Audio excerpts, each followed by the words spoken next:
Good morning, everyone. Paul Rupel here with Fox 29 News Now. Hope your Wednesday's off to a great start. It's hump day, halfway through the work week. Let's get you a look at our big weather story today. Rain on the way, and could be a lot of it. Some areas could see 1 to 2 inches of rain. Let's get you a check of the current conditions outside. Right now it's 63, the dew point is 59. Winds out of the southeast at 9 miles per hour. So we'll get you a full look at weather in a little bit. Definitely some cloudy skies. Here's the shot right now from the camera outside our studios at 4th and Market. Gray skies all around.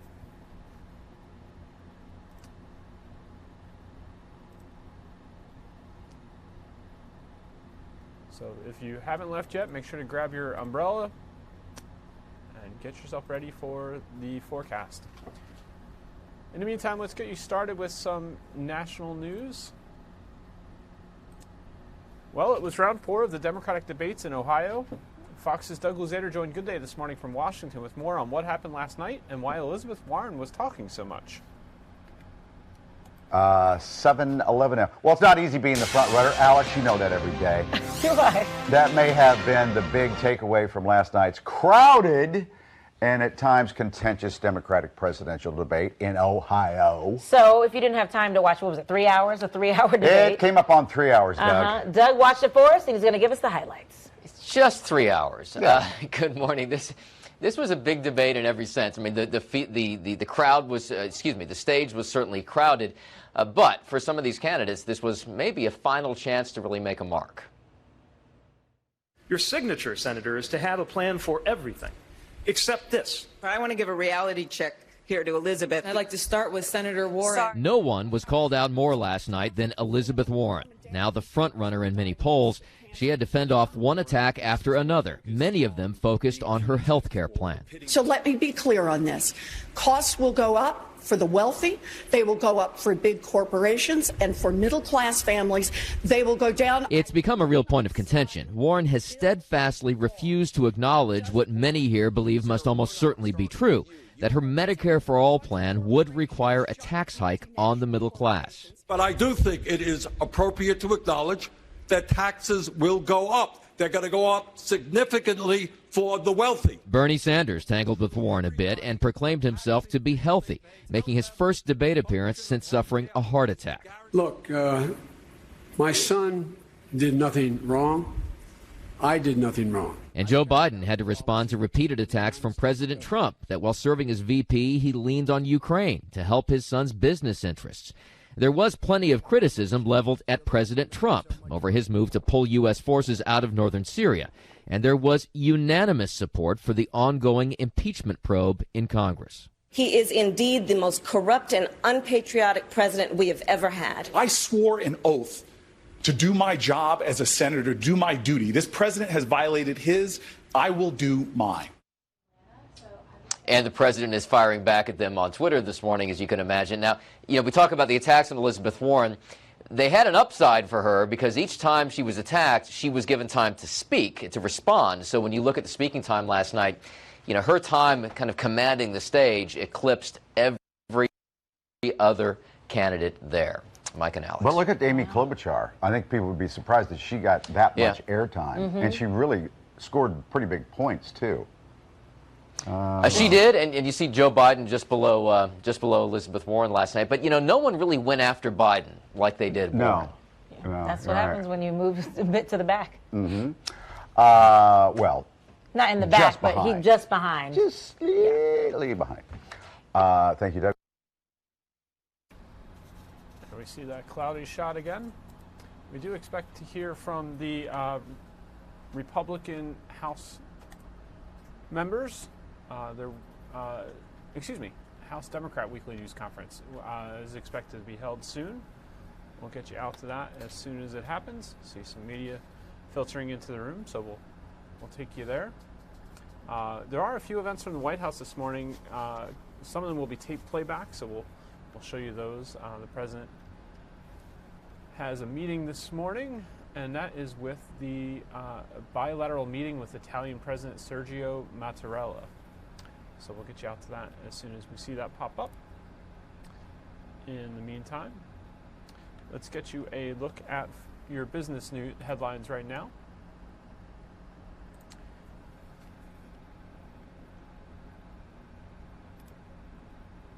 Netflix gets a deal, gets dealt another blow as AMC Theaters announced its new streaming service. Fox Business Network's Tracy Krasko joined us with this story this morning. We just mentioned Netflix has some competition. Tracy, who is it?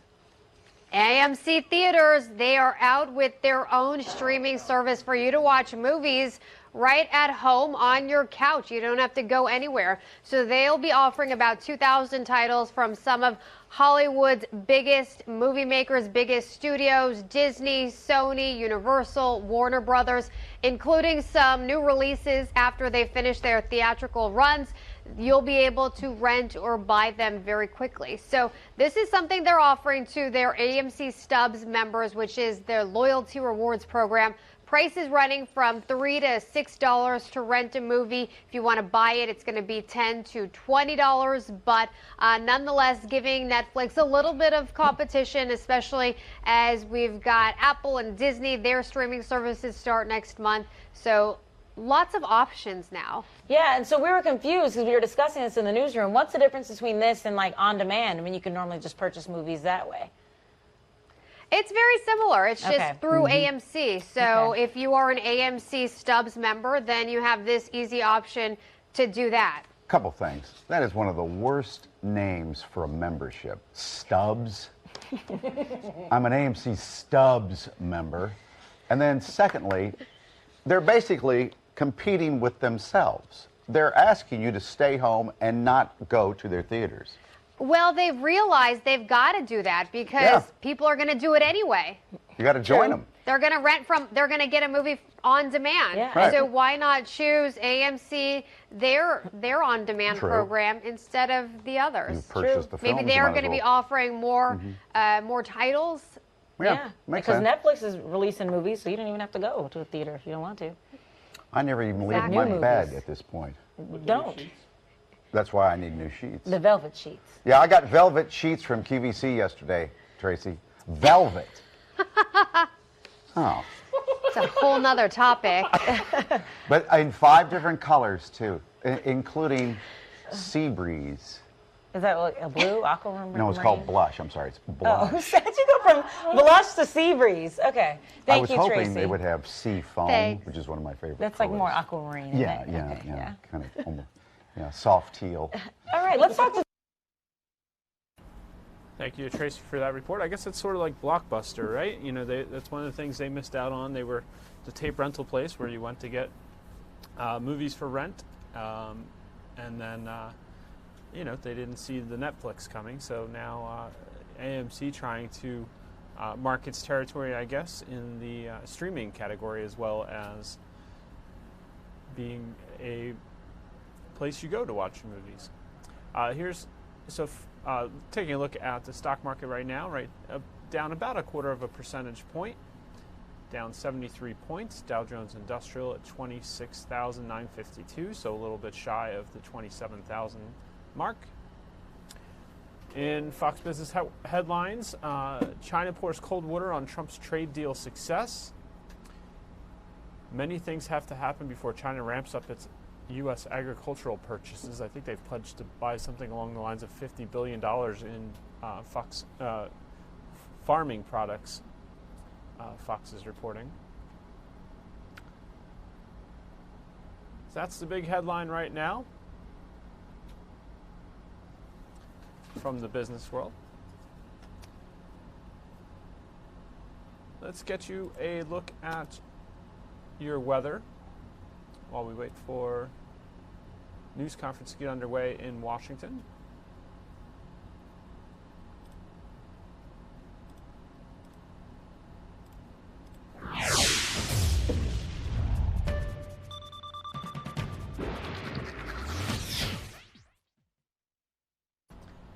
Here again is that those 2 storms merging to provide us with a, I believe they're calling this a nor'easter.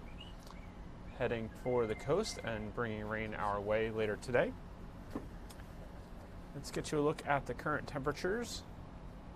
Let's first zoom in and get a closer look at Doppler here. See the rain creeping almost into southern Delaware, spreading into our western suburbs at the moment. Let's come back to weather in a second. I see Congressman Hakeem Jeffries has stepped up to the microphone as the Democrats hold their weekly news conference, House Democrats. Let's listen in. American people. We promised in advance of November of 2018 that were we given the opportunity to serve in the majority, we would focus like a laser beam on driving down the high costs of life-saving prescription drugs. The American people pay more for prescription medication than any other developed country in the world. We pay more than Canada or Australia or Japan or Great Britain or France or Germany, oftentimes 5 or 6 times the amount for the same drug manufactured in the same location. It's unacceptable, and there's an emerging bipartisan consensus that we need to do something about it. H.R. 3 is the vehicle to accomplish that objective by finally giving Medicare and the federal government the power to negotiate lower drug prices on behalf of the American people. And we'll be moving forward expeditiously in advancing this legislation over the next few weeks. Let me now yield to my distinguished Vice Chair of the caucus, Catherine Clark.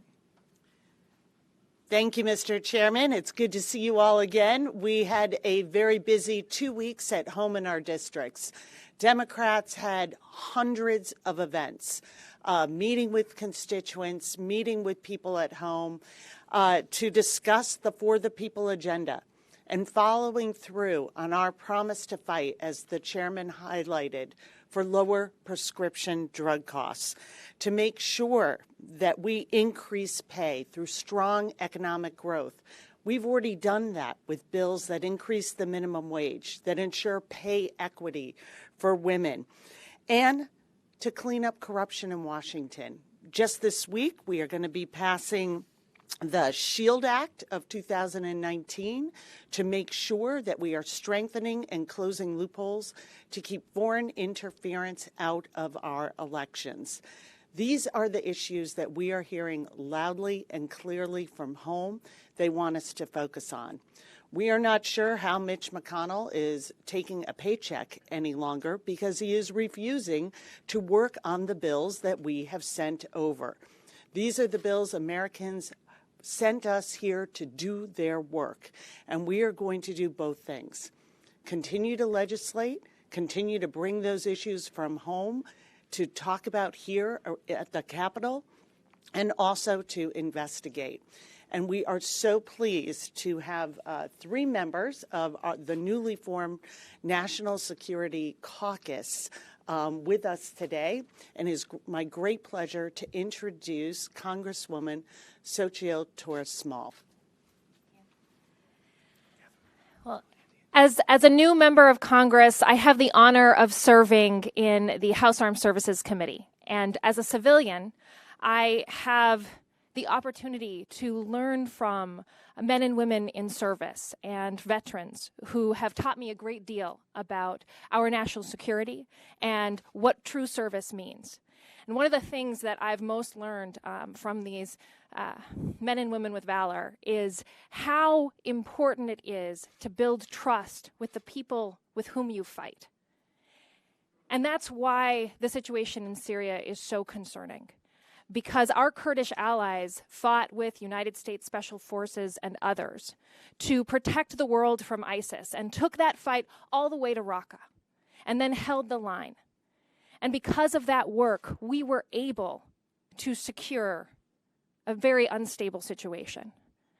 Now, the challenge is that the president's impulsive decision has created a chaos that has allowed President Erdogan to make these dangerous and reckless actions. And it has disturbed the balance with our allies. It is deeply unsettling that we are proceeding without a long-term strategy. And that is what we all have to work together to do. Because in this chaos, we are emboldening our enemies.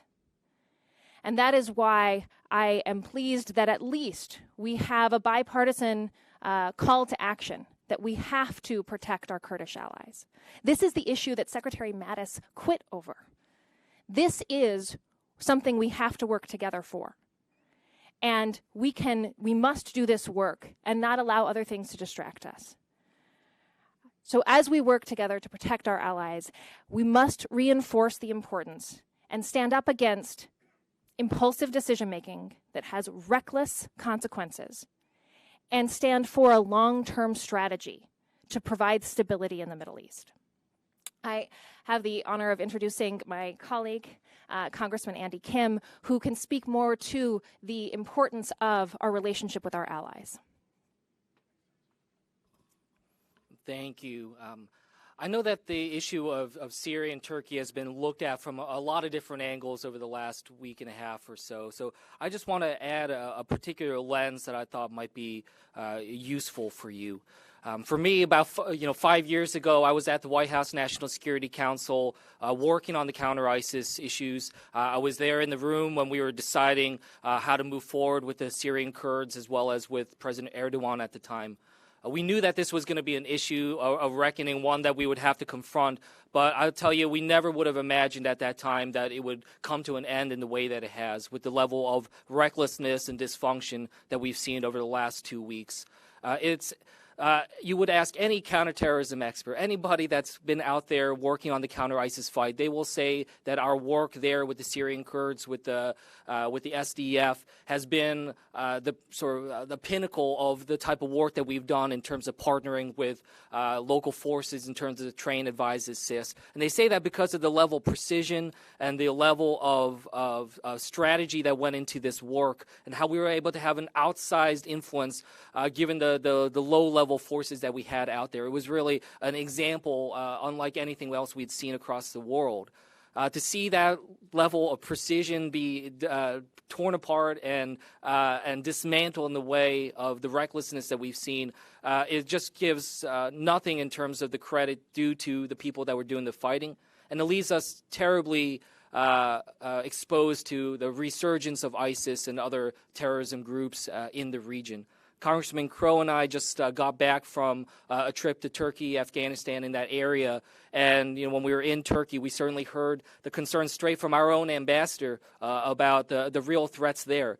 Not only did I leave that and then see come at this from a level that our ambassador certainly didn't know what was about to happen, and just the level of discoordination within our own government, but he also flagged at that time just the real dangers we're going to experience as well going forward with the battle over Idlib, which is going to happen soon. So we're going to see another wave of violence and refugees and migration in Syria, Turkey, that could even put a lot of the unrest that we see right now to just really overshadow what's happening right now. So we're going to face this problem for a long time to come, and we need to really make sure that we're pushing hard and having a strategy to pull ourselves out of this morass that we're in right now. I would like to turn it over to Congressman Crow for his comments here. Thank you, Andy. Thank you, Chairman Jeffries and Vice Chair Clark, for your continued leadership. We appreciate it. I'm very honored to be here today with the co-chairs, Andy and Sochil, of the House Democratic Caucus's National Security Task Force. As an Army Ranger, when I served in Iraq and Afghanistan, we frequently worked with local forces, not just because it was important, but because it was essential. We could not have accomplished our missions without them. They knew the terrain, they knew the culture, they knew the language, and they knew how to help us fight and win the battle. So we now know that America is strong because we have friends. Right? Since the end of World War II, we don't go it alone. We have friends, we have partners, we have allies, and that is a huge source of our strength. I have seen it firsthand on the ground fighting overseas for this country. But the bottom line is the reckless decision of this president sends a very clear message to those friends and to those partners. and that is the American handshake doesn't matter, that we won't be there for you when you need us. And that's a dangerous message, and it'll make it much harder for us to recruit partners, recruit allies, and work with people going forward to secure our country. As Andy just mentioned, we just returned from a delegation trip to the Middle East where we heard directly from our diplomats, our intelligence officers, and our top military commanders who explained to us and described to us the huge dangers of ISIS reconstituting and returning to the battlefield. Across the board, all of them expressed concern about the 11,000 ISIS fighters that are in these makeshift prison camps, schools, warehouses surrounded by razor wire, that are currently either unsecured or becoming unsecured. And we also know in the last couple of days, several hundred ISIS sympathizers have now escaped. So this is a huge danger to America, to our national security. We are in a much worse position now than we were 2 weeks ago, and America is less safe. I'll end with this. I learned a long time ago in the Army that you don't do anything without a plan and without consulting your allies. So, Mr. President, what is your plan? The American people in Congress deserve to know how you are going to keep this country safe, how you are going to build our alliances and our partnerships and move us forward. Let me just thank Congressman Crow, Congressman Kim, Congresswoman Xochitl Torres Small for their tremendous leadership. We have 63 new members of the House Democratic Caucus of the United States Congress. We're so thankful for the wealth of experience and leadership and thought and intellect that they bring to the caucus. It's a benefit to the caucus, but more importantly, it's a benefit to the Congress and to the country, and we appreciate their leadership of the National Security Task Force. With that, questions?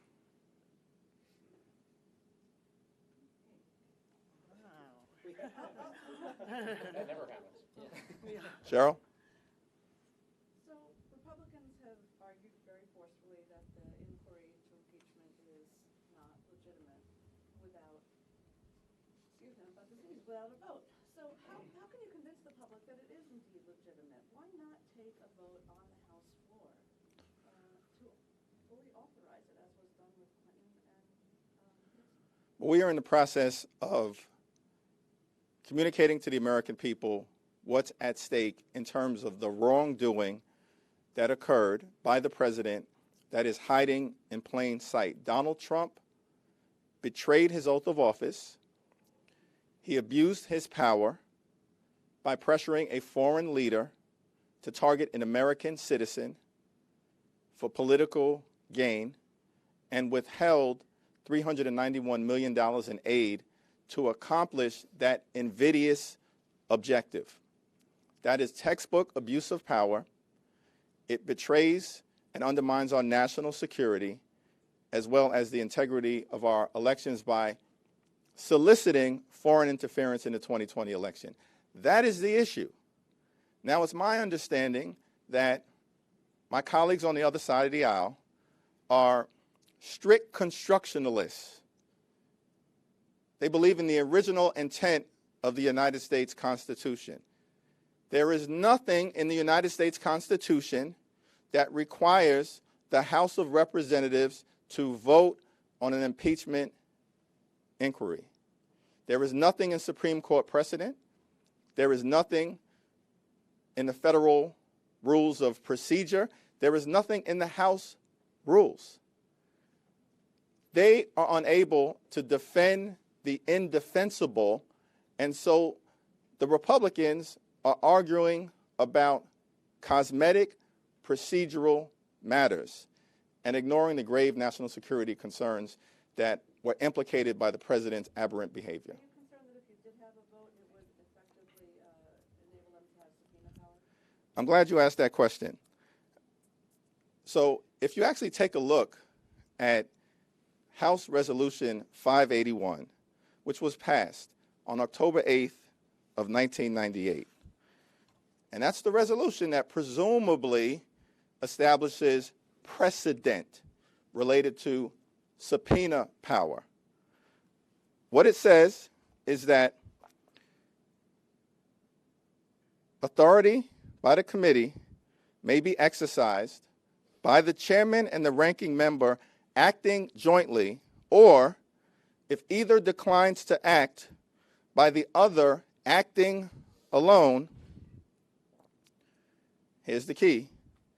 Except that in the event either so declines, either shall have the right to refer to the committee for decision the question whether such authority shall be so exercised, and the committee shall be convened promptly to render that decision. What does that mean? That means that according to the resolution that the House Republican majority passed in 1998 related to the impeachment inquiry that it launched, that either the committee chair and the ranking member had to come together and agree to issue a subpoena.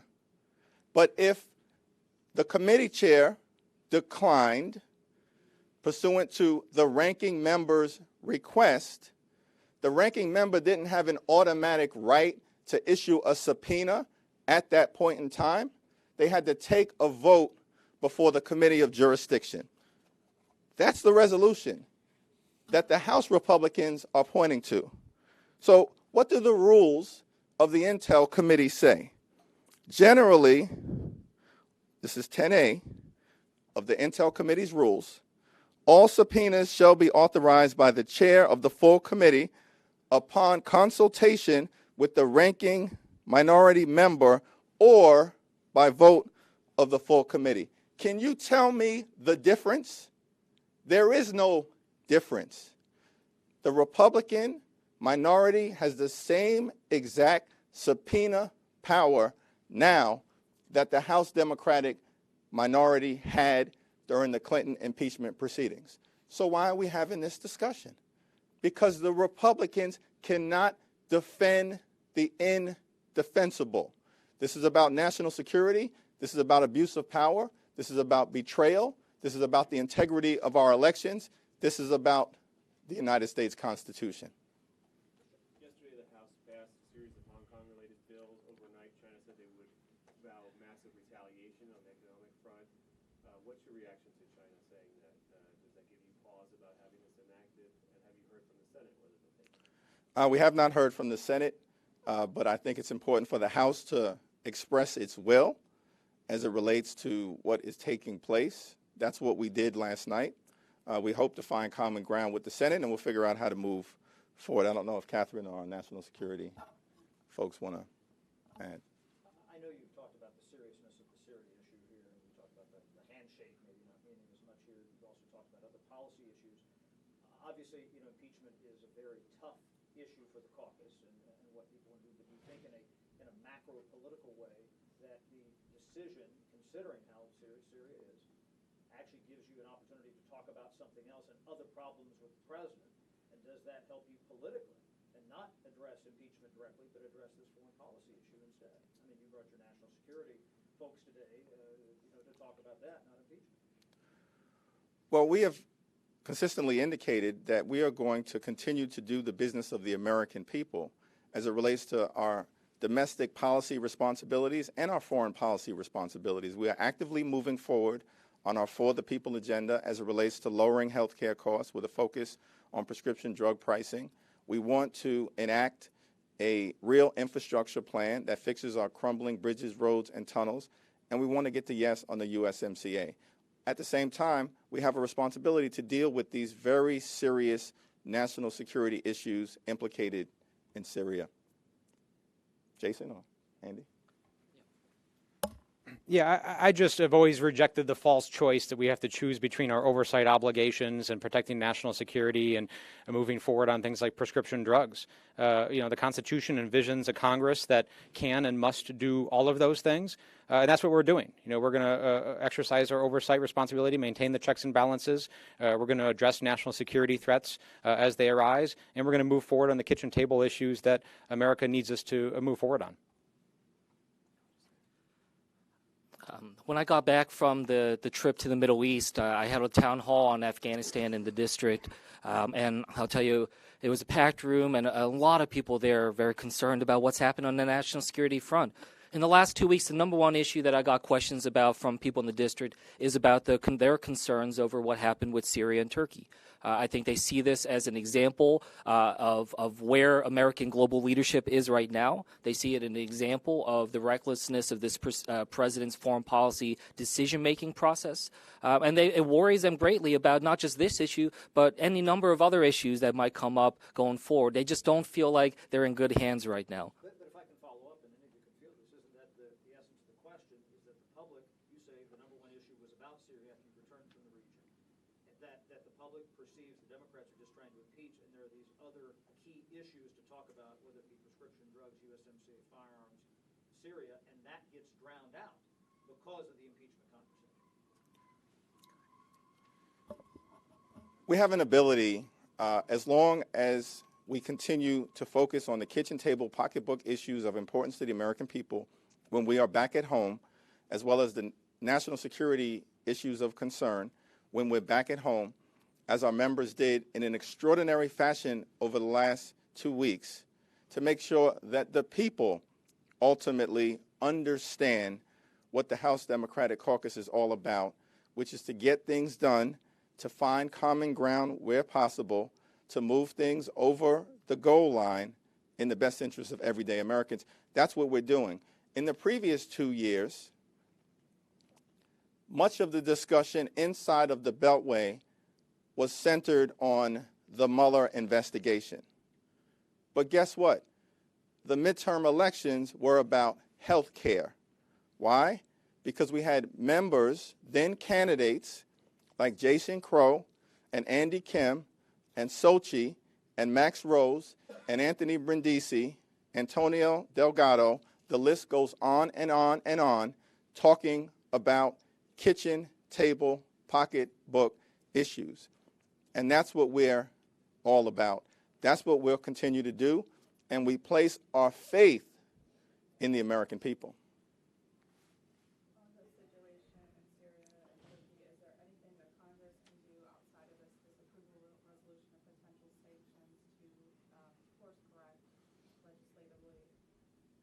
Well, as you know, later on today, there will be a White House conversation that is going to be bipartisan in nature, that Speaker Pelosi, Steny Hoyer, I believe Jim Clyburn, as well as Chairman Engel and Chairman Smith, I think, are participating in.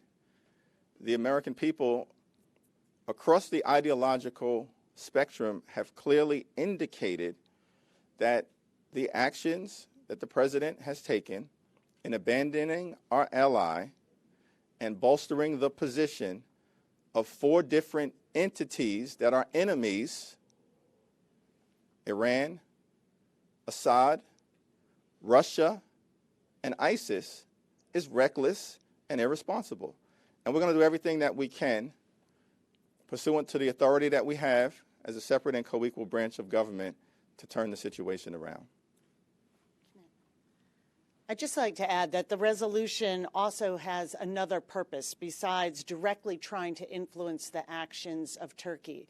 And that is to say to our allies around the globe that the United States Congress understands what our president has done and that he has betrayed the Kurds. And that sends a very dangerous message around the world, as Congressman Crow said, that you can't trust us.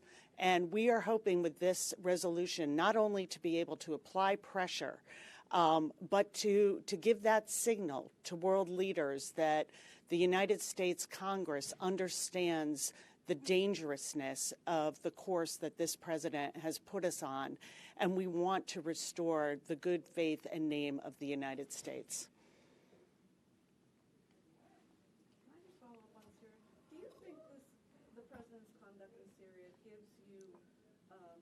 Bolsters your case to the public that this president needs to be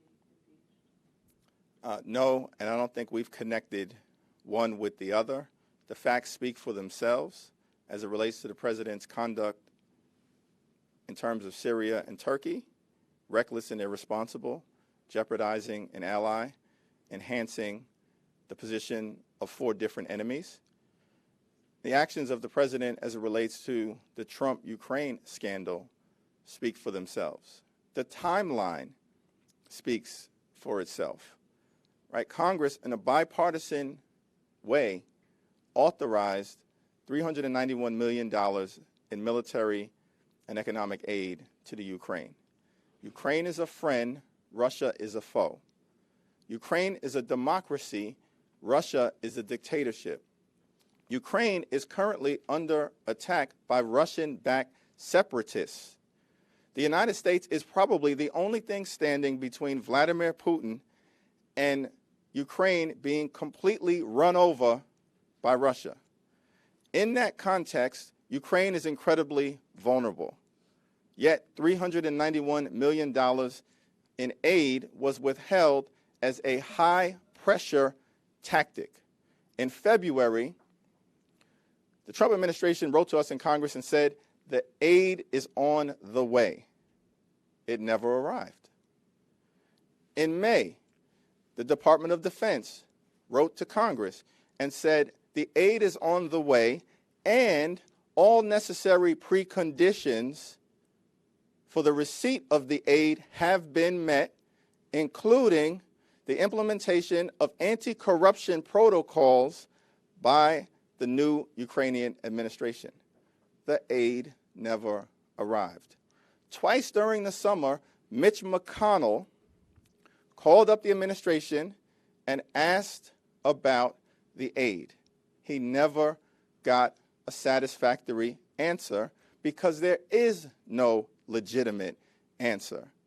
Then on July 25th, the president pressures a foreign power to target an American citizen for political gain.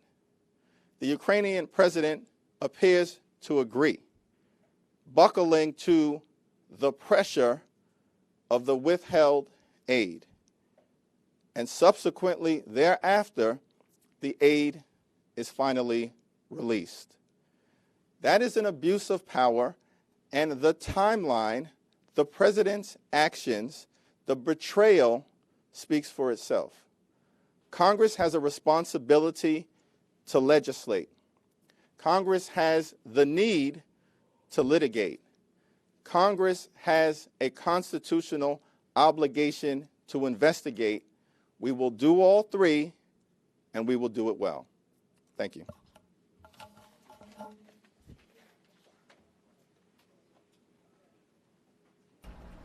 You've been watching House Democrats hold their weekly news conference in Washington, D.C.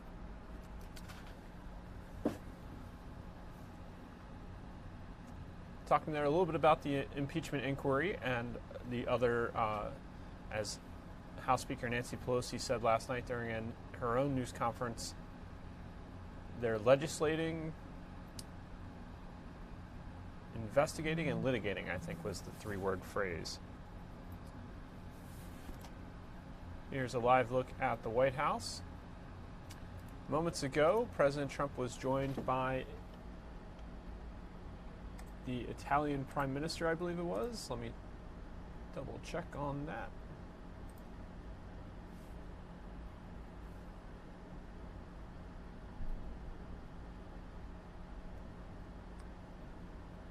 Yes, it was Italian President, Sergio Mattarella. I can show you a little bit of footage of that. This was moments ago.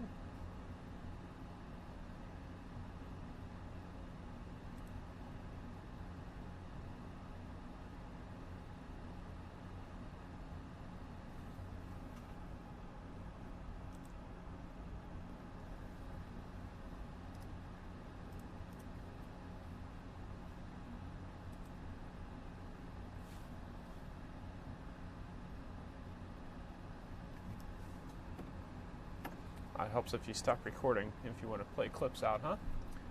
Let me show you that footage now. Here is the Italian president arriving at the White House.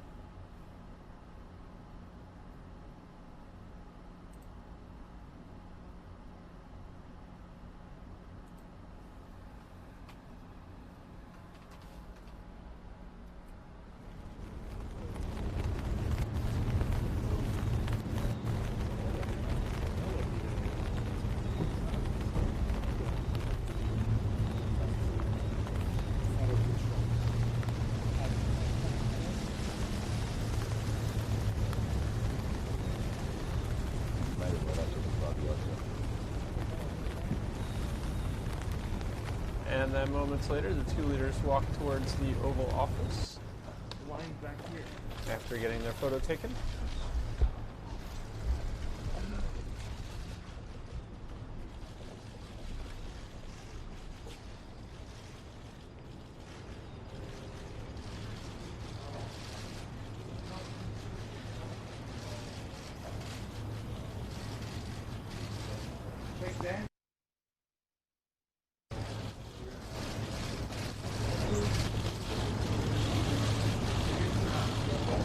Thank you very much. See you in the Oval Office.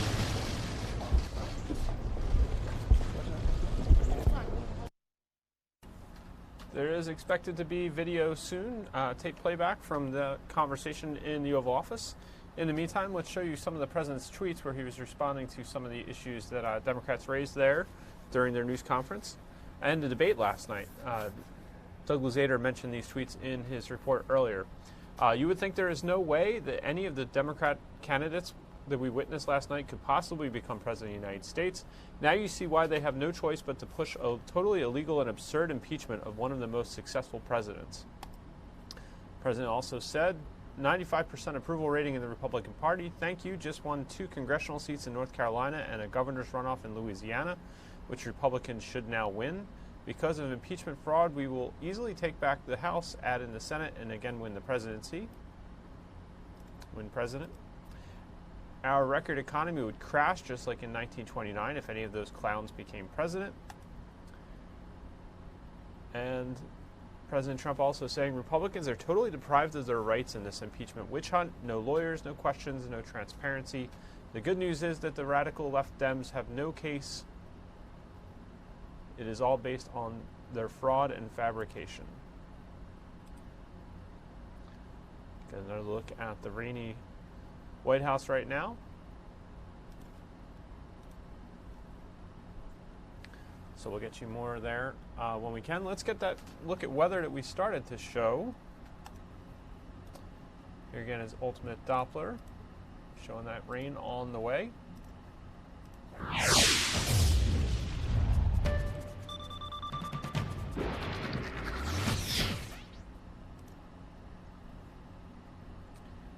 We're still at 63 degrees in the city. Dew point is 59, so a little bit sticky out there. Winds out of the southeast at 9 miles per hour.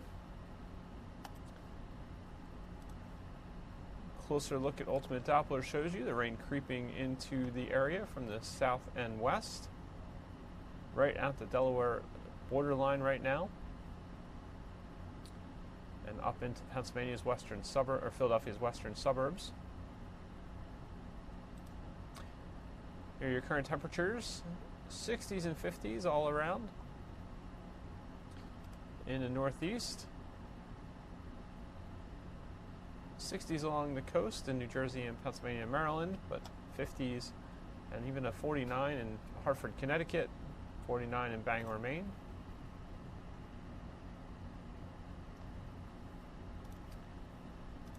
And nationally, we're still at 86 and 84 in Tampa. Quite hot down there, but that's the only orange you'll see on the map at the moment. 75 in New Orleans and Houston. 50s out on the west coast. Warming up a little bit in Billings, Montana. They're up to 53 now after some cold with that snow the last couple days. Right now it feels a few degrees warmer in most places, although Dover, Delaware at 14 degrees warmer than the same hour yesterday. Wind speeds mostly single digits, a couple 12 miles per hour in Atlantic City, 10 in Mount Pocono. And we do have a gust to 18 in Atlantic City right now.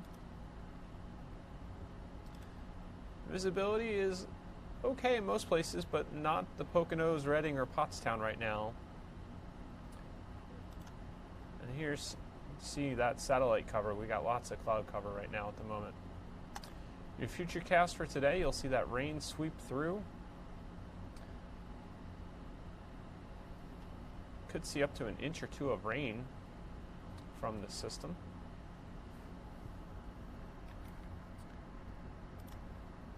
Taking a look at the longer range forecast here. Here comes the rain at 3. Heavy at times overnight and into the evening, but clearing out overnight, I should say.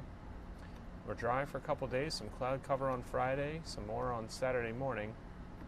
And here comes the next system. Looks like it's going to break apart a little bit and not bring us too much rain on Sunday.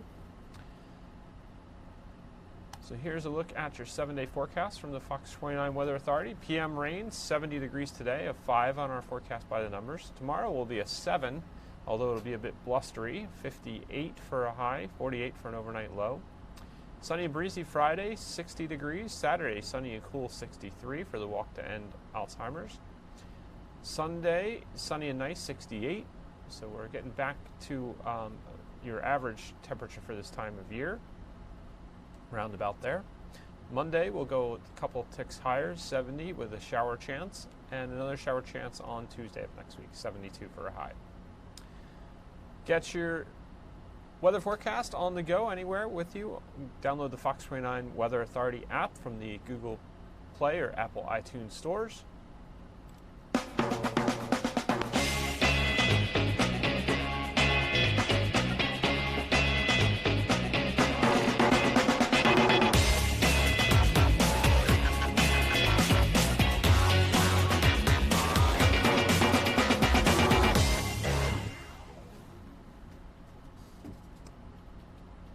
All right, let's get you some local news now. Our Steve Keeley was on this story this morning. In Cumberland County, police want to know if you can tell them who the man in a sketch is. They're calling him a possible witness in the abduction of 5-year-old Dulce Maria Alaves. She's been missing for more than a month, last seen at the Bridgeton City Park. That's where Steve Keeley was this morning and filed this report. A new sketch maybe leads to new tips. Today, October 16th, about how Dulce Alaves just vanished from this park September 16th without a trace. Near the swing set where she was last seen, the candles below the yellow ribbons no longer lit, the pink balloons no longer full of air.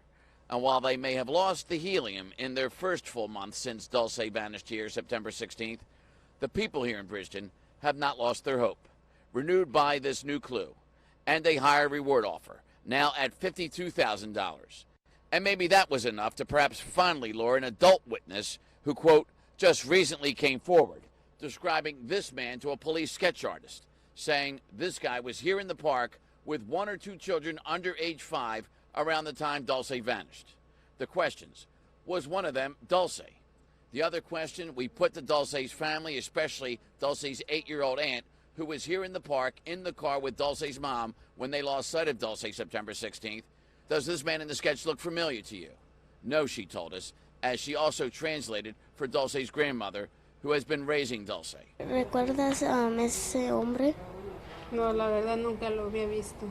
She said no, she doesn't know him. Entonces, pues los policías que investigan a ver si esa persona fue o... She said that maybe that person can explain, or the police can find him, for he can explain to the police what happened. It does give some hope and hopes maybe with that image, maybe somebody will say, hey, he looks like so-and-so, and maybe they'll find that individual, you know?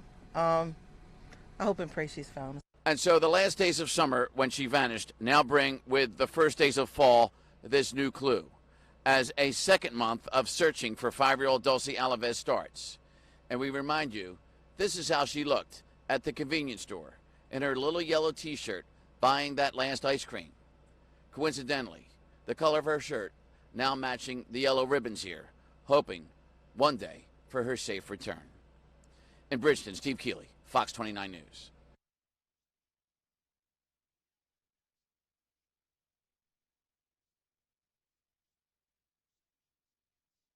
Thank you to Steve for that report.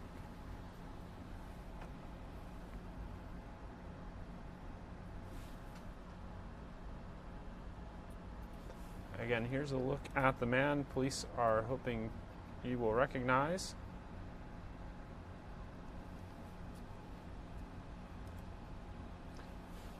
To be clear, he's believed to be a witness who may have been in the park.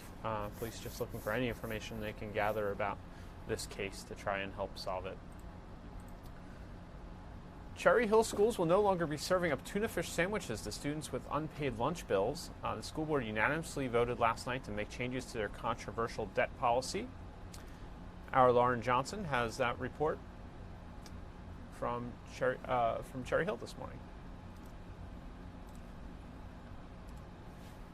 Some of the previous meetings, but it was still very heated. School board members hearing from fired up parents and even students over this school lunch non-payment punishment policy that has gained national attention. Critics call it food shaming at best. In its previous form, students would be punished with a tuna fish sandwich if their parents were up to $10 in debt on their school lunch accounts. After last night's unanimous vote, the plan has now changed.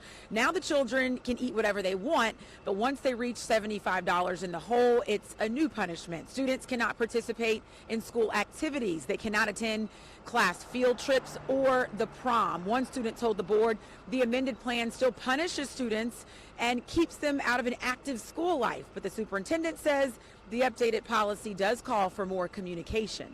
It's about supporting children and supporting families. It's about those contacts. Do phone calls take time? Do meetings take time? They do, and they should. Again, the relationships that we can help to establish between the schools and the families in our community, the better off that we can be, and the more that we can do for the children that are here in front of us. That's our responsibility. The superintendent commended the school board for being diligent and listening to the critics and supporters before coming to that unanimous vote. Responsibility with compassion is what the leader of schools says is the ultimate goal on this issue. He said sometimes the right thing to do is not the easy thing to do, but the hard thing to do, and that's what happened in this case. Of course, the vote has happened, but this conversation likely far from over. Thank you for that report, Lauren. All right, let's get you to some more local news.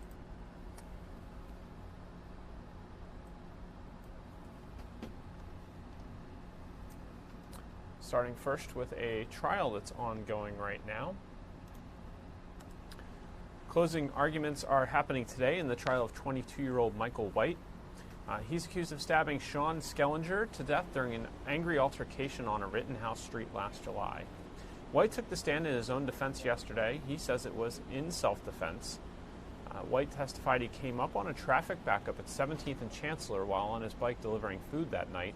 Things got heated. White testified he pulled out the knife because he felt threatened. He's charged with voluntary manslaughter. The DA dropped the murder charges before the trial began. DA Larry Krasner. This story comes to us from Newcastle County, Delaware. DNA evidence has led to an arrest in a 1993 sexual assault. This is 54-year-old Jeffrey King. Police say back on August 4th, 1993, a 22-year-old woman was walking on Barksdale Road in Newark when King attacked and raped her.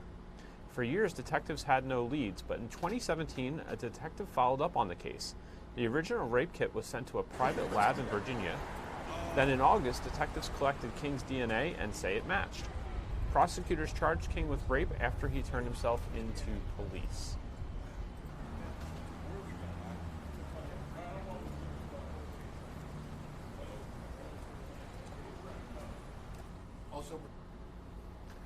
New details about the mother accused of killing her 2 children and estranged husband in Tacony.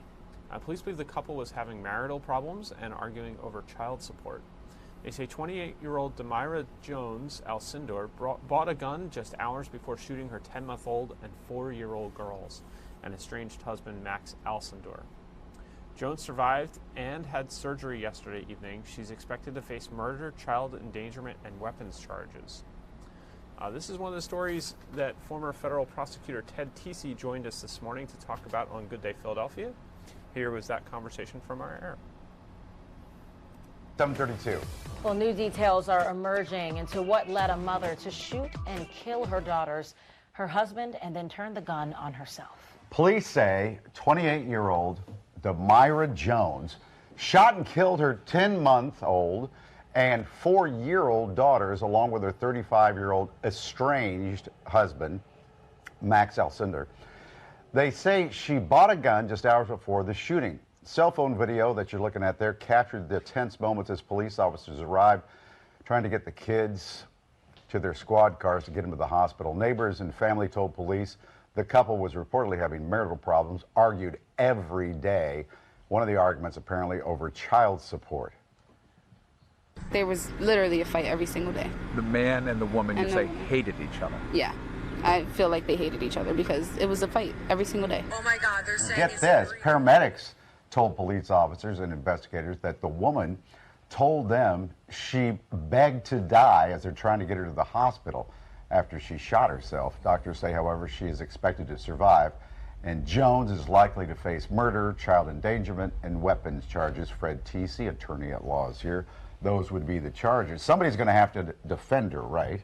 No, there's no defense here. Well, there isn't any, but somebody. I mean, she's entitled to a defense under the Constitution, but there's no defense here. I mean, Mike, it boggles my mind what goes through a woman's or anybody's mind, quite frankly, before they put a gun up to an 8-month-old baby and a 4-year-old little girl and pull the trigger. I just. It's just so horrible, so horrific that it's just one of those things that you just look at and all you can do is just basically weep.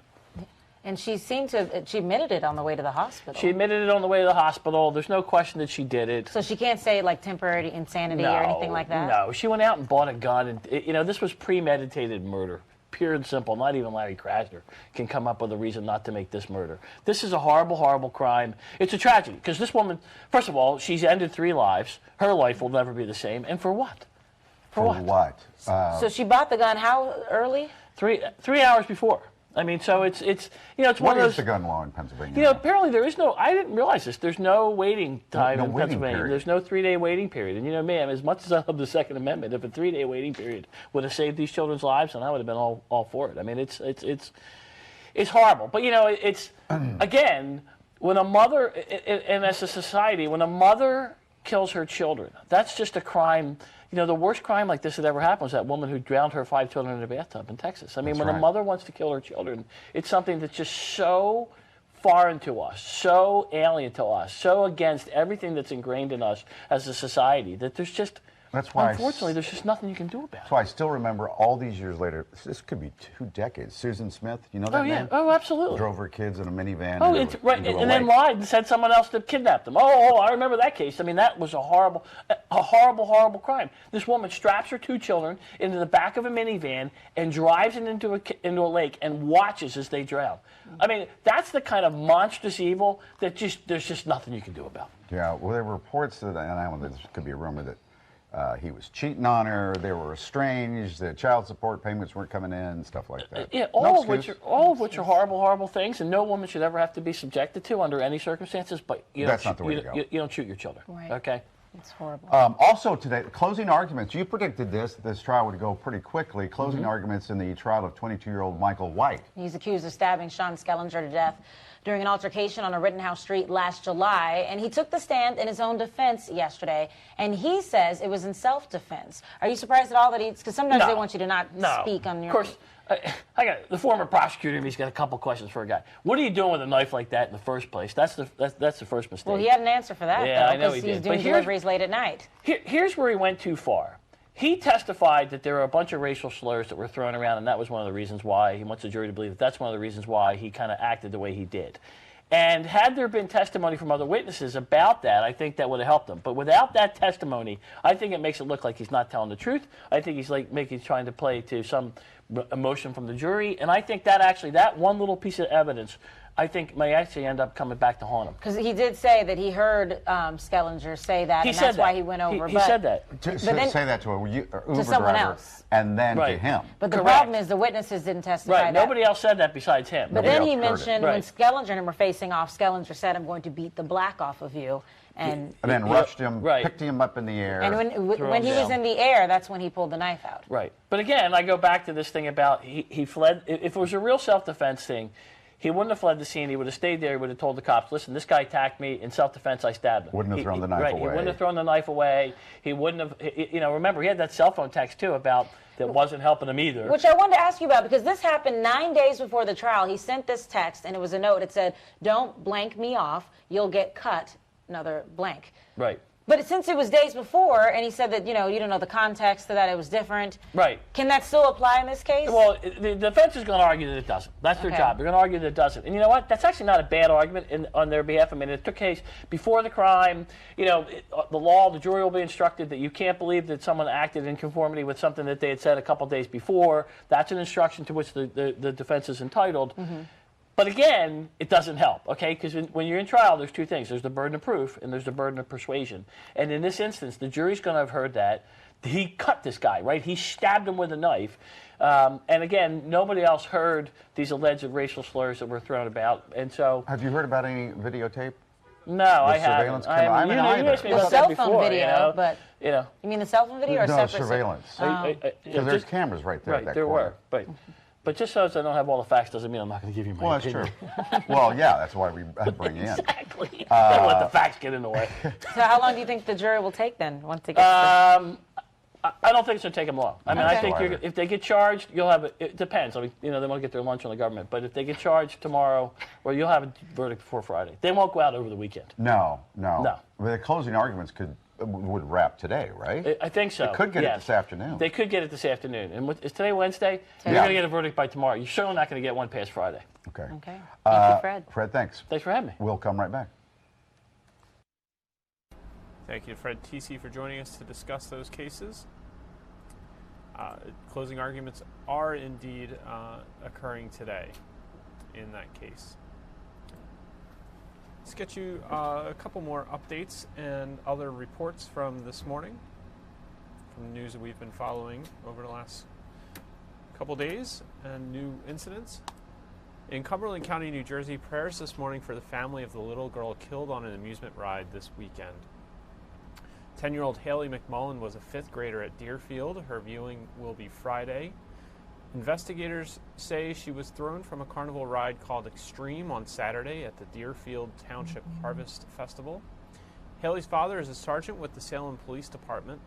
That department has started collecting donations to help the family pay for the little girl's funeral. A public viewing will be held Friday in Millville. St. Mary's Church will open at 8 a.m. to pray for her and her family.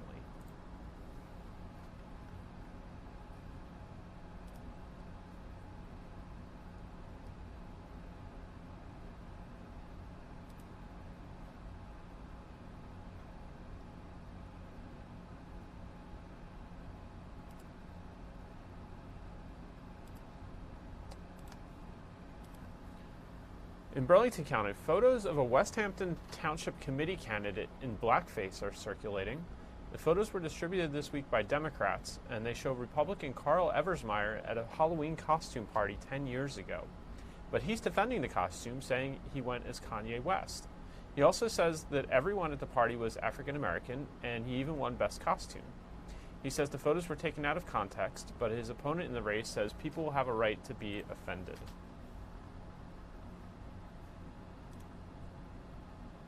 There's no racist intent, obviously. I mean, if I'm racist, why would I closely align myself with someone of another color? I wouldn't dress up as anyone, any other color in this today. No way. 10 years ago, I had no idea what blackface was. I'm not saying that he is a racist or that he's not a racist. I'm just saying I think that there are residents that see this and that are offended by it. How are they going to trust you if you kind of feel like you didn't do anything wrong? Speaking first there was Carl Eversmeyer, the candidate for the Township Committee, and second was Mayor John Wisniewski, Eversmeyer's opponent. Meanwhile, the Burlington County Republican Committee has reportedly pulled its endorsement of Eversmeyer.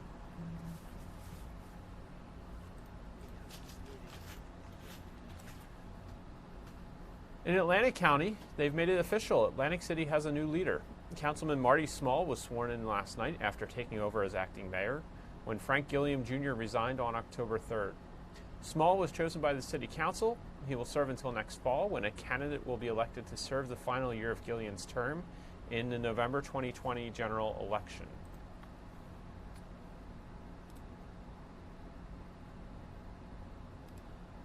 Gilliam pleaded guilty to wire fraud, admitting in a federal courtroom that he stole $87,000 from a youth basketball club he founded. Mayor, are you going to leave office, and spent Mayor? most of the money on himself, leading to his resignation. remorseful are you? How could you take money for a charity for a basketball team, Mayor?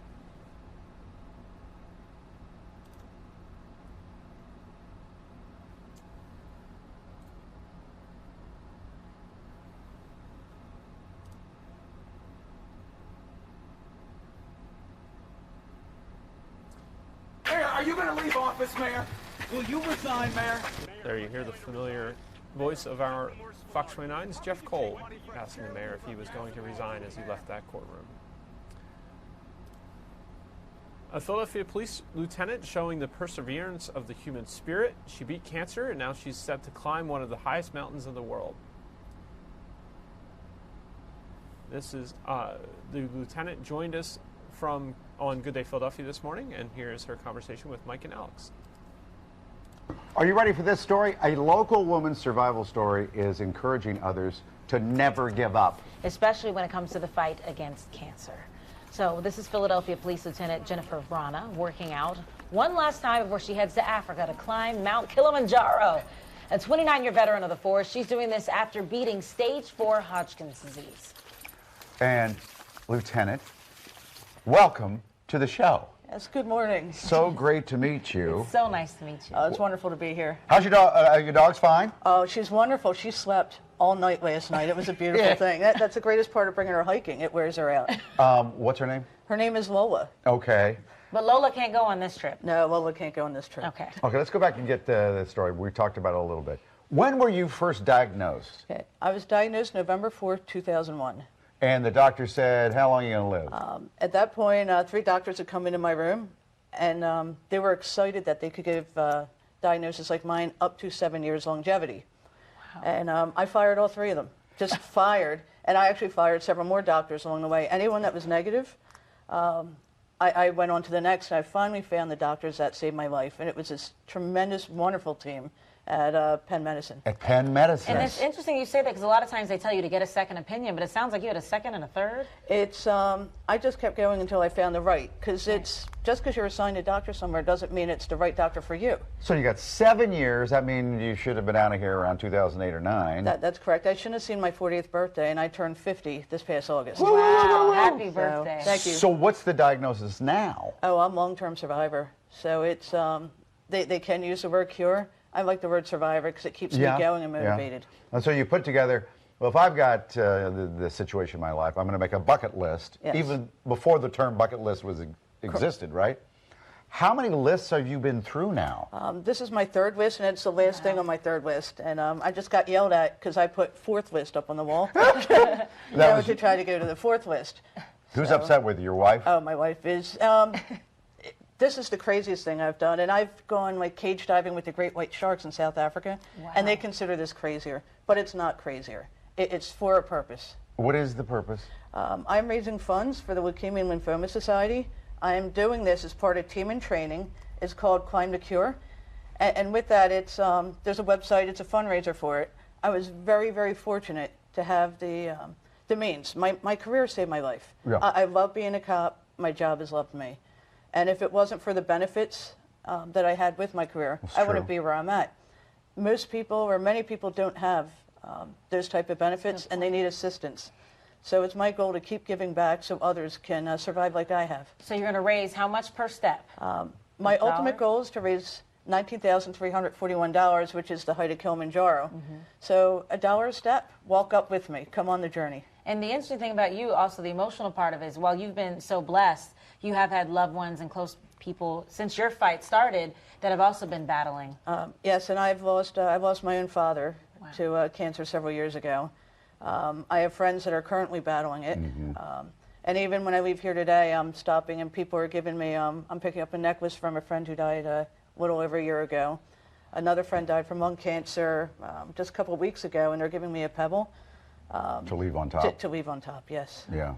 So I'm bringing this for so many people. Yeah, I'm going to have 1,000 angels carrying me up to the top of that mountain. You certainly will. Well, we'll be with you too. All right, thank you, sir. Yes. Okay. And we want to see you when you're done. Yes, and if you want to donate, may I say how to donate to Leukemia Society? Do it. If you want to help and donate to Leukemia and Lymphoma Society, I create a URL. It's www.abeatofherown, which is on the screen now. Which is on the screen.com. What this does is it directs you to the Leukemia and Lymphoma Society's team in training. Okay. That's wonderful. So how long? How many days? So I'm on an airplane tomorrow. And then you'll be gone for? I'll be gone for 2.5 weeks, and it's an 8-day climb. Takes 8 days to get all the way up there. Wow. And thank you for your service. Oh my God, thank you so much. Thank you. Currently in the 5th District as a we lieutenant. wish you the best. Those All right. angels will carry you, I have the feeling. All right, They thank will. you. We'll be right back. Thank you to the lieutenant for joining us this morning, and hopefully her trip goes well. We are expecting to hear from the White House soon, so we'll hang in to see if we can get you that footage. Looks like it is just about ready to play out. This will be taped footage from the Oval Office where the president is meeting with the Italian president. We'll take you to this as soon as it starts up.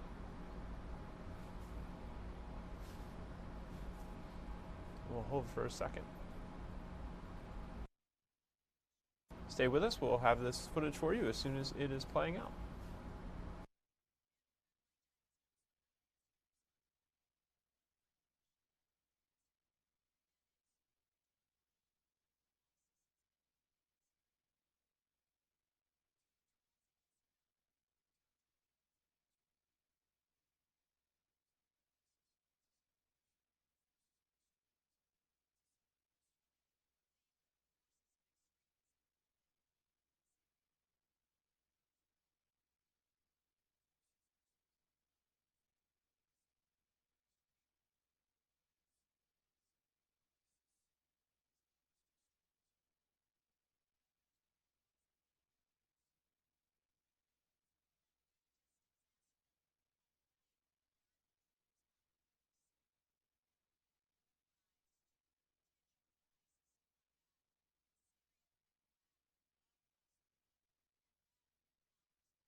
sempre dimostrata un partner equo e valido con noi. Okay. Naturalmente. Are you okay with Erdogan saying that he is not going to do a ceasefire? He didn't say that at all. He's meeting, and he's meeting today with some of our representatives. Mike Pence is leaving today, as you know. We needed to take an extra day for security reasons. But Mike is leaving. Mike Pompeo will be meeting also, who's here right now with us, and he's going to be joining the meeting. We have a lot of great people over there, we'll see. In the meantime, our soldiers are not in harm's way, as they shouldn't be, as two countries fight over land. That has nothing to do with us. And the Kurds are much safer right now, but the Kurds know how to fight. And as I said, they're not angels. They're not angels. If you take a look, you have to go back and take a look. But they fought with us. We paid a lot of money for them to fight with us, and that's okay. They did well when they fought with us. They didn't do so well when they didn't fight with us. When I refused to allow the Americans a year and a half ago to fight with the Kurds against Iraq, I said, wait a minute. This country, stupidly, just spent a fortune on fighting for, with, around Iraq. Nobody knows how they spent it. But they spent, actually, we're in the Middle East now for $8 trillion, if you can believe that stupidity. But in Iraq, we're in for probably $5.5 trillion. So they're telling me, wait a minute, we just spent $5.5 trillion fighting in Iraq and with Iraq, and now we're supposed to spend money to fight with the Kurds against Iraq. I said, no, thank you. So what happens is when I said we're not going to fight with the Kurds left. They didn't want to fight against Iraq, which right now isn't the greatest fighting force in the world. That happened twice. The Kurds actually are pulling back substantially from Turkey, and Syria is pulling in. Syria probably will have a partner of Russia, whoever they may have. I wish them all a lot of luck. You know, Russia was involved in Afghanistan. It used to be called the Soviet Union. Now it's called Russia for a reason, because they lost so much money in Afghanistan that they had to downsize, a very big downsizing. So if Russia wants to get involved with Syria, that's really up to them. They have a problem with Turkey. They have a problem at a border. It's not our border. We shouldn't be losing lives over it. But again, we only had 28 soldiers. It was 26, 28. I got all different numbers. It ends up being 28. Between the 26, 28, 2 people, and they're fully accounted for. So that's the story. It's very simple. And we're watching and we're negotiating and we're trying to get Turkey to do the right thing because we'd like to stop wars regardless, whether Americans are in or whether they're not in. We want to see wars stop. That's a very important thing. On a humanitarian basis, we want to see that happen. Steve? How confident are you that Mike Pence will be able to arrange a ceasefire? Why don't you go and yes. dictate? Yes, please. The answer was no, not at all. Stiamo negoziando assolutamente, e infatti il vicepresidente Pence sta andando in Turchia adesso e tra qualche giorno ci andrà anche il segretario di Stato Pompeo e stiamo negoziando e staremo a vedere quello che succede.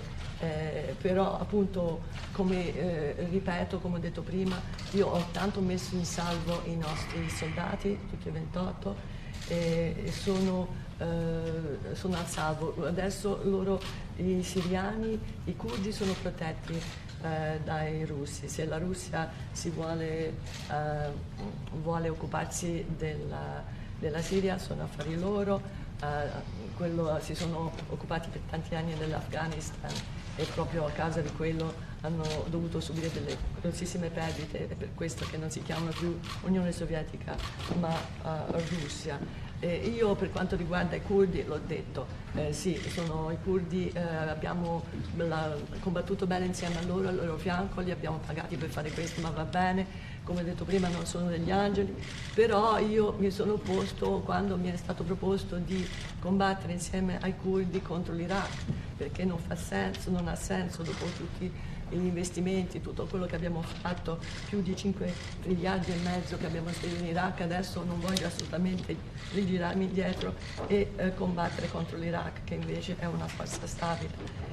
Quindi, come dicevo prima, se noi siamo assolutamente intenti e determinati a continuare i negoziati con la Turchia per evitare a tutti i costi che ci sia la guerra e soprattutto che si esacerbi ancora di più la questione umanitaria.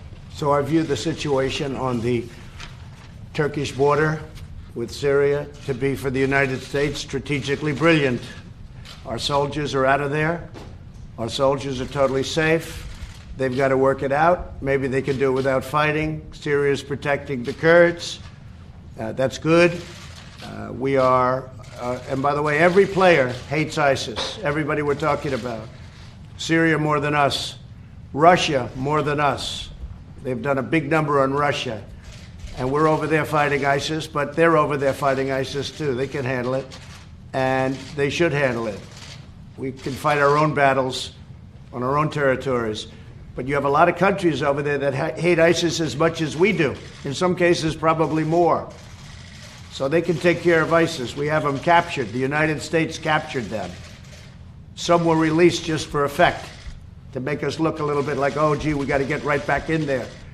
But you have a lot of countries over there that have power and that hate ISIS very much as we do. So I think we're in a very strategically good position. I know the fake news doesn't make it look that way. But we've removed all of our, as we said, 50 soldiers, but much less than 50 soldiers. They're now in a very safe location, heading into an even safer location. And we will help negotiate. We have tremendously powerful sanctions. Our country has become economically much more powerful than, frankly, it ever was. We picked up trillions and trillions of dollars in worth. The market was up big yesterday. It's going to be up big today, it looks like. The trade deal with China, just having to do with what we've done with the financial services, with banks, with the farmers, has been incredible, far greater than anyone ever thought. I agree it hasn't been papered yet, but it's being papered. But in the meantime, as you know, and as we've said many times, China's already started buying. They want to buy. They want to make a deal. They really have to make a deal. Their economy's been hurt very badly by what we've done and by the tariffs that we've charged. We've taken in tremendous amounts of tariffs. A small portion of them we've given to the farmers, which is more than made up for what they've lost. Go ahead. Sì, no, come dicevo prima, appunto, noi, la situazione degli Stati Uniti dal punto di vista di posizione strategica nel confine Turchia-Siria è brillante. Noi abbiamo messo al riparo i nostri soldati e adesso sarà ai paesi lì sul terreno a trovare una soluzione e a combattere. Per quanto riguarda l'ISIS, noi non siamo i soli a odiare l'ISIS e a combattere contro l'ISIS, tutti gli altri paesi, la Siria, la Russia, la Turchia, tutti ce l'hanno con l'ISIS e troveranno il modo di continuare a combattere e di risolvere la situazione. Noi abbiamo catturato i terroristi l'ISIS, poi qualcuno li ha rilasciati solamente per far vedere che il problema di ISIS poteva ritornare, ma ritorno sul fatto a dire che la posizione degli Stati Uniti in quella zona è una posizione strategica brillante. Abbiamo messo a riparo i nostri soldati e continuiamo a negoziare imponendo delle sanzioni. Gli Stati Uniti proprio per questo è una potenza economica fortissima, mai come prima abbiamo ricevuto tantissimi miliardi di dollari di rimborso, i mercati azionari vanno bene, adesso andranno ancora meglio se quando firmeremo l'accordo con la Cina, perché la Cina vuole fare il contratto con noi, ha bisogno di questo e hanno già cominciato a comprare. Poi c'è stato appunto l'accordo per i nostri farmers, i nostri agricoltori che riceveranno una parte di questi benefici. And because of the newfound economic power of the United States, because of the fact that we've made so many trillions, many trillions of dollars in worth of the United States, I call it the newfound economic power. If my opponent would have won, China would right now be the most powerful nation economically in the world, and right now they're not even close. And if we're smart, they never will get close. But it depends on who sits in this chair. But the United States has tremendous economic power, far more power than playing around with having a few soldiers shooting each other at the border. I mean, you have a few soldiers back and forth killing each other at the border. The power we have with sanctions and tariffs is far greater than what we're talking about. With that being said, our military has been completely rebuilt. Much of the equipment's already been delivered. We spent $2.5 trillion rebuilding it over the last 3 years. And our military power is at the highest level, and our economic power is at the highest level. But I'd always rather use economic power before I use military power, because people aren't getting killed with economic power. Okay? Mr. President, you're scheduled to see House Speaker Nancy Pelosi today. How do you expect that meeting? Prima che la vostra collega introducesse nuovamente l'argomento che il Presidente Trump ha trattato, il Presidente Trump ha parlato con molta cortesia della questione dei possibili dazi conseguenti alla vicenda dei finanziamenti europei all'Airbus. Io vorrei, è naturalmente un argomento di cui parleremo questa mattina con il Presidente, e io mi auguro che sia possibile, come ritengo, trovare un metodo di confronto collaborativo che eviti uno scambio di provvedimenti ritorsivi tra le due parti. A me sembra, e all'Italia sembra, che sia preferibile nello spirito transatlantico incontrarsi per confrontare le posizioni e cercare insieme una soluzione che tenga conto, in cui ciascuna delle due parti tenga conto delle esigenze e delle ragioni dell'altra parte.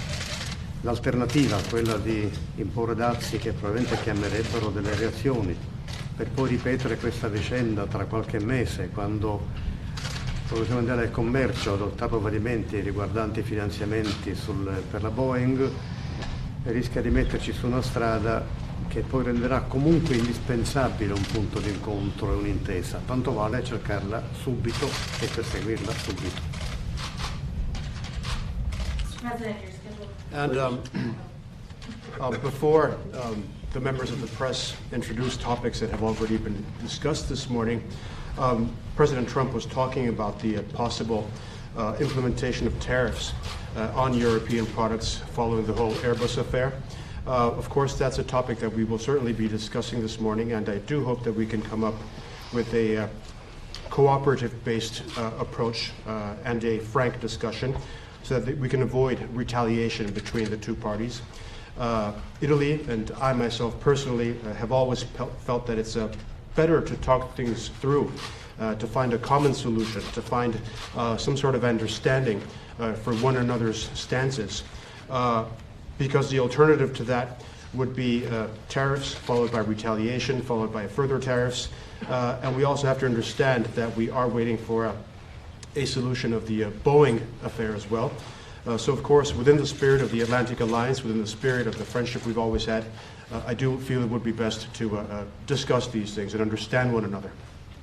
Well, in theory, there can't be retaliation because this was an award that we got because of the fact that the European Union took advantage of past presidents. And this was an award that we got for the unfair treatment given to the United States by the European Union. So there should be no retaliation. This was getting us even because $7.5 billion worth of things happened, bad things happened, unfair things happened to the United States by the European Union. So this was just getting us back to even. And nobody else but me would have gotten that $7.5 billion back for the taxpayers of the United States. Beh, non credo che si possa parlare veramente di ritorsioni, perché l'ha giudicato dell'OMC nei confronti degli Stati Uniti è stato proprio a seguito di un fatto che l'Unione Europea si è approfittata di un commercio inequo con gli Stati Uniti. Adesso siamo pari e questi 7 miliardi e mezzo che abbiamo avuto, nessun altro presidente ne sarebbe riuscito ad averli.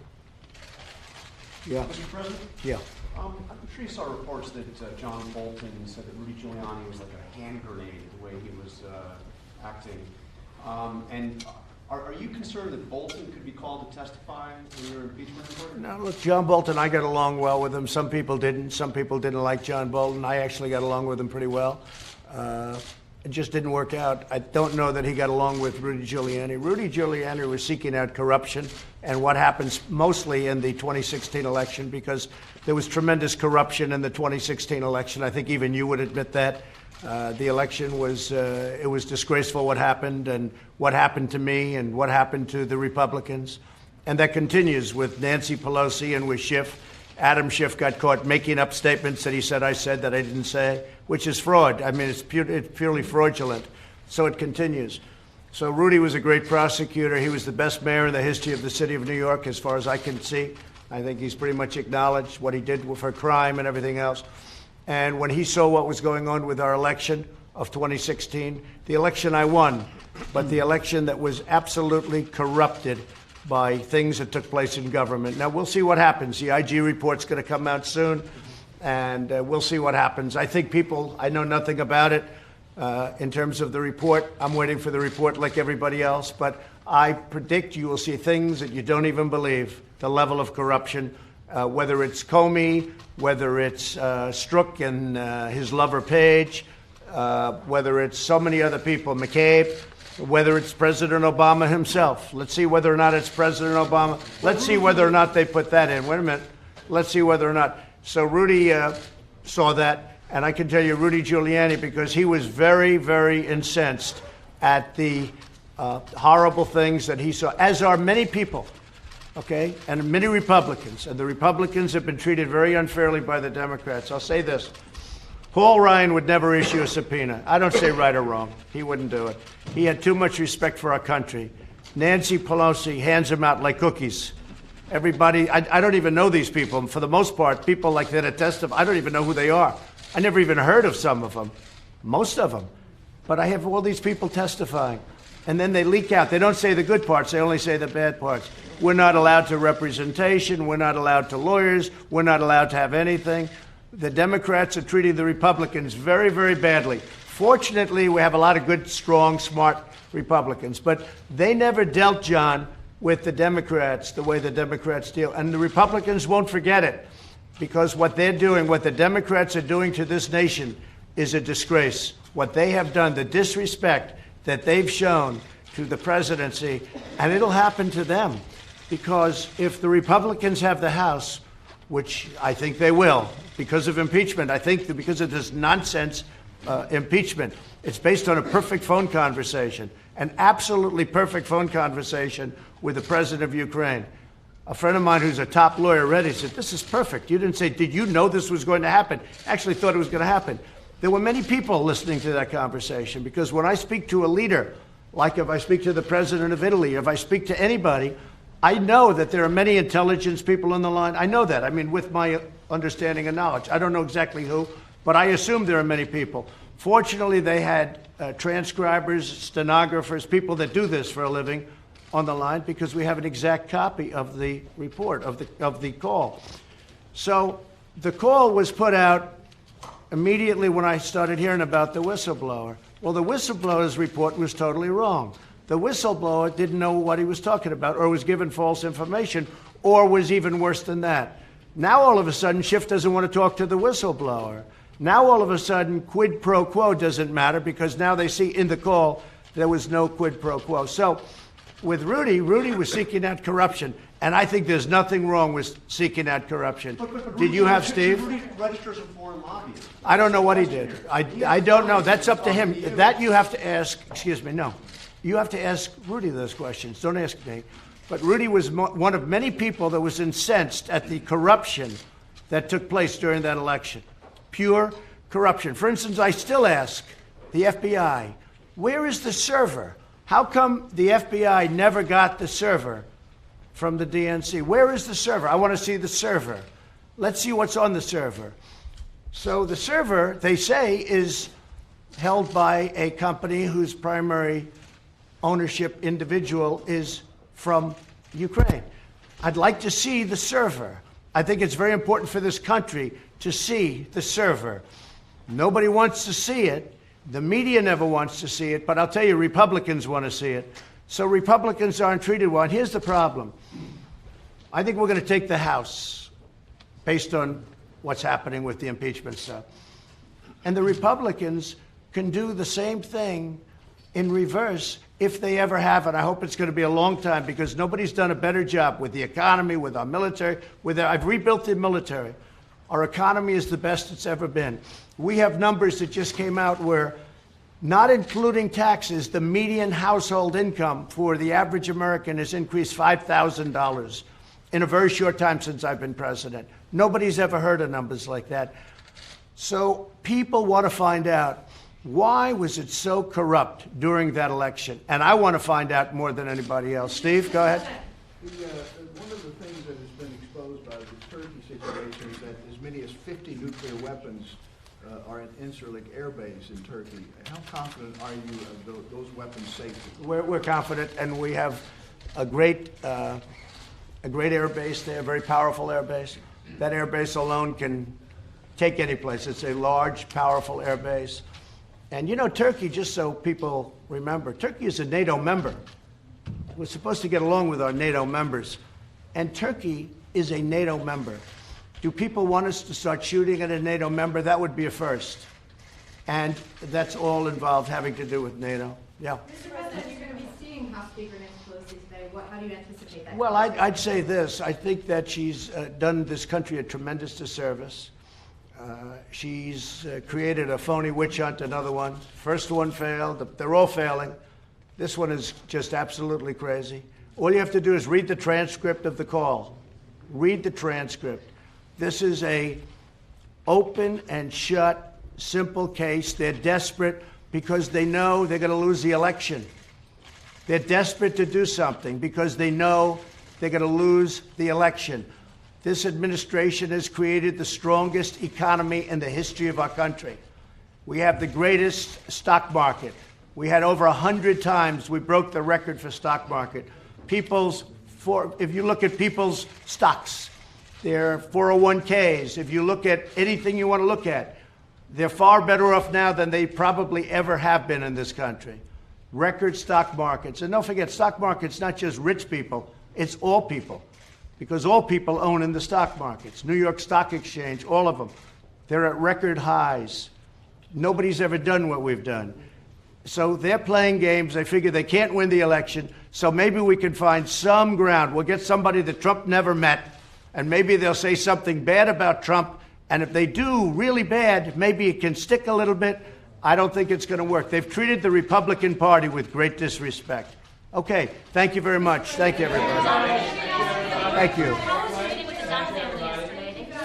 My meeting with the family was really, it was beautiful in a certain way. They did not want to meet with the person in question, but we had a very good meeting. They're very nice people. And we met with a full group. It was 4 people, actually, as you know how it's all broken up. And the meeting took place right here at about 6 o'clock last night. And it was very sad, to be honest. She lost, and they lost their son. I believe it was going down the wrong way because that happens in Europe. You go to Europe and the roads are opposite. And it's very tough. If you're from the United States, you do make that decision to make a right turn where you're supposed to make a left turn. The roads are opposite. And she said that's what happened. That happens to a lot of people, by the way. But she said that's what happened. She was in the room right out there. We met right here in this area. And I offered to bring the person in question in, and they weren't ready for it. But I did offer. I spoke with Boris. He asked me if I'd do that, and I did it. Unfortunately, they wanted to meet with her, and unfortunately, when we had everybody together, they decided not to meet. Perhaps they had lawyers involved by that time. I don't know exactly. I know the people were lovely. They were very nice, and they were, desperately sad. So did you suggest that the family had indicated at one point that they were interested in meeting with her? I thought they were, based on what I saw. They wanted to meet, but now they say they only want to meet if they're in the UK. And that'll be up to them. But I did meet the family, and I expressed condolences on behalf of our country. Thank you very much, everybody. Thank you. Thank you.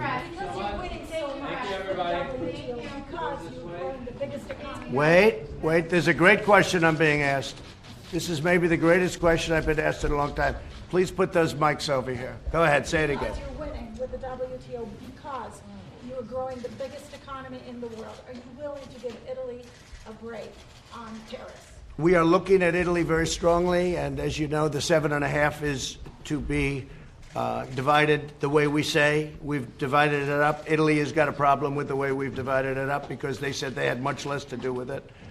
And Germany had more to do with it, and France had more to do with it, as an example. So we are going to look at that very strongly. Ambassador Lighthizer is here. We're going to look at it very strongly. Okay? Thank you. Good question. I love that question. Thank you all very much. Thank you.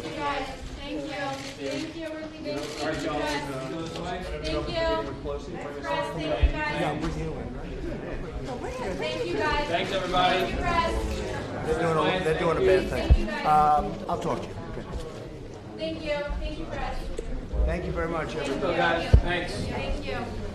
Steve, please treat them nicely. Treat them nicely. I understand that, but they're going to have to. All right, guys.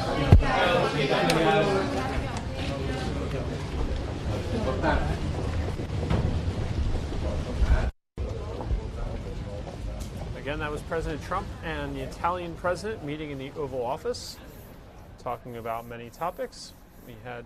Earlier in the show, we had a report from Fox's Doug Luzader and some commentary from the House Democratic leadership. So hopefully you've been with us the whole time, get some balance between the comments being made on all sides about the impeachment inquiry and other matters. I want to thank you very much for joining us on Fox 29 News Now today. We're with you weekdays after Good Day Philadelphia, after 10 a.m., right after the after show. 5-minute after show that we stream on Facebook Live. We'll have the latest for you on all the stories we brought you today on fox29.com, as well as our social channels. And stay with us on the Fox 29 News at 5, 6, 10, and 11 for more news reports and the latest breaking news all night long. Thank you again for joining us, and have a great day.